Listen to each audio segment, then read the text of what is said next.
A Bíblia segundo o cientista. Gênesis capítulo 6. Arrependimento divino. A Bíblia segundo o cientista. Este é um canal onde a gente tenta separar o que é ciência de religião, mostrar que ambas podem conviver harmoniosamente se você entendê-las, e você ainda aprende o que está realmente escrito na Bíblia. Episódio de hoje, Gênesis capítulo 6, Arrependimento divino. Nosso programa de estudos hoje, Gigantes e Valentes e Arrependimento divino. Em Gênesis capítulo 6, versículo 4, está escrito o seguinte: Havia naqueles dias gigantes na terra, e também depois, quando os filhos de Deus entraram as filhas dos homens, e delas geraram filhos. Estes eram os valentes que houve na antiguidade, os homens de fama. No original hebraico, a palavra que nós traduzimos para os gigantes é Hanefilim, e os valentes no original é Hagiborim. Bem, a gente não sabe exatamente como que eram esses gigantes, porque Gênesis não descreve. Então a gente não sabe, eram pessoas de 2 metros, 3, 4, 5, né? O que era ser gigante? Não sabemos. Então, possivelmente eram pessoas altas, né? Mas não sabemos qual a altura delas. Aqui também a gente tem, a tradução, é interessante observar que no português há duas formas de referência para o ato sexual, né? Para, em vez de falar transar aqui, você encontra os verbos conhecer e entrar. Então, quando você encontra na Bíblia, às vezes, o verbo conhecer, né, que um homem conheceu uma mulher e transou com ela. Outra forma é essa aqui, né, que alguém, né, um homem entrou, né, a uma mulher. Quer dizer, aqui também ele transou com ela, né, e o entrar aqui é uma referência direta ao ato de penetração.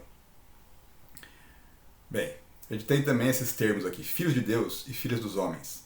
No vídeo anterior a gente viu que isso apareceu também, e nós temos uma hipótese de que filhos de Deus se referem aos descendentes de Sete, que, segundo Gênesis, né, eles invocavam o nome do Senhor, e as filhas dos homens eram os descendentes de Caim. E, inclusive, houve um castigo de Deus por parte dessa miscigenação, que foi a limitação da idade. Você não sabe disso? Então assista o vídeo anterior. Bem, e finalmente aqui, né, nesse trecho, a gente tem essa referência aos valentes. Né? Então parece que é uma referência, né, a homens que tinham alguma fama, que fizeram alguma coisa épica. Né? Então, heróis de lendas, que possivelmente, né, eram contados em outras histórias que não estão registradas em Gênesis. O ponto central desse capítulo é o arrependimento de Deus. Em Gênesis capítulo 6, versículos 5 e 6, está escrito: E viu o Senhor que a maldade do homem se multiplicara sobre a terra, e que toda a imaginação dos pensamentos de seu coração era só má continuamente. Então arrependeu-se o Senhor de haver feito o homem sobre a terra, e pesou-lhe em seu coração. No original em hebraico, esse trecho aqui, vaiá nahen, né, que é ele sentiu desgosto. Então ele parou assim, né, observou aquilo que ele tinha criado, né, e se decepcionou. Né. Observe aqui que nesse verso, nesse trecho, né, Deus observa que a imaginação dos pensamentos do homem, né, ela é má de forma contínua. Então, o homem, né, ele está dominado aqui pelo mal. É interessante observar que há uma similaridade nesse ponto aqui com a mitologia grega. Que os gregos também relatam que a humanidade original ela se corrompeu. Thomas Bulfinch ele menciona o seguinte: surgiu a guerra, utilizando-se de um e de outro como armas. O hóspede não se sentia em segurança em casa de seu amigo. Os genros e sogros, os irmãos e irmãs, os maridos e mulheres não podiam confiar uns nos outros. Os filhos desejavam a morte dos pais, a fim de lhes herdarem a riqueza. O amor familiar caiu prostrado. Então, segundo a mitologia grega, primeira geração da humanidade, ela também entrou num estado de corrupção terrível.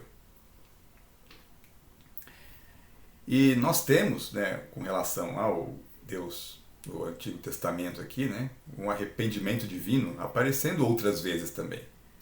Em Êxodo 32:14, né, já dando um spoiler do futuro aqui, nós temos o trecho: Então o Senhor arrependeu-se do mal que dissera que havia de fazer ao seu povo.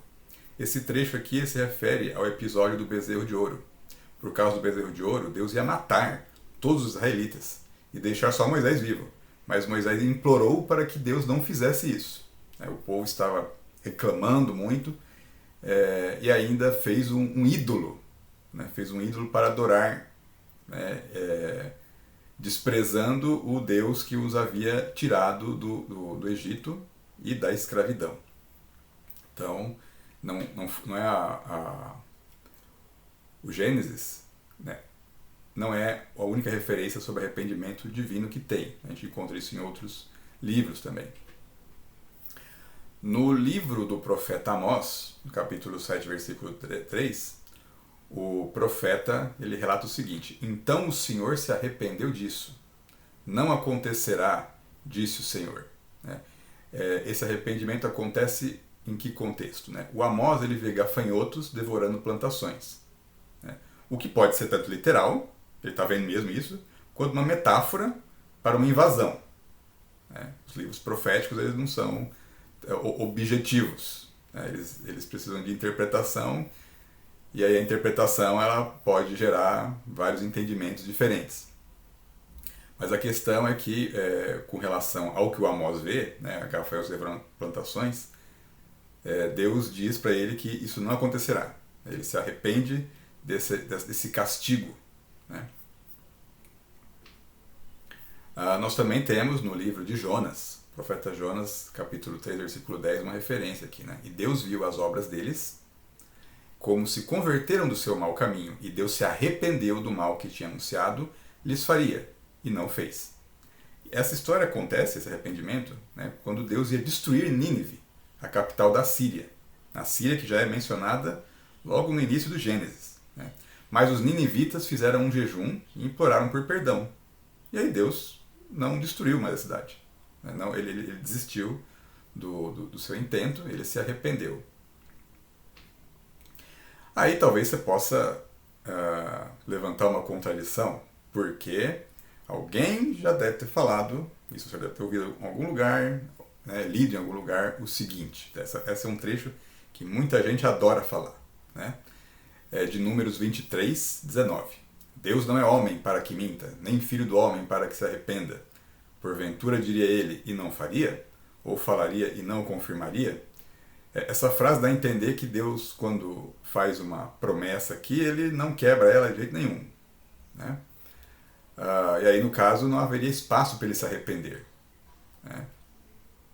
Só que essas palavras, elas são de Balaão, o profeta moabita, aquele que ouviu a jumenta falar.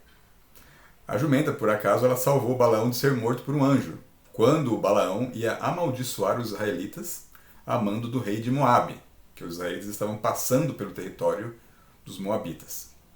Então, uma coisa que tem que tomar cuidado aqui a Bíblia traz palavras de várias pessoas.